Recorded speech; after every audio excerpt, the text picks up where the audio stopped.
I am Don Houston, a heavy equipment operating engineer. I'm going to explain to you the proper startup procedures for a backhoe. Step 1.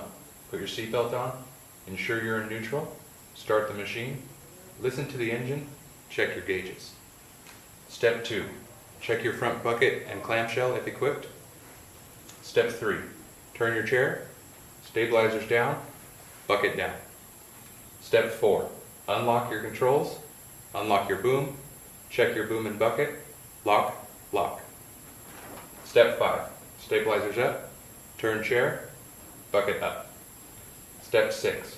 Brake, forward, backward, brake.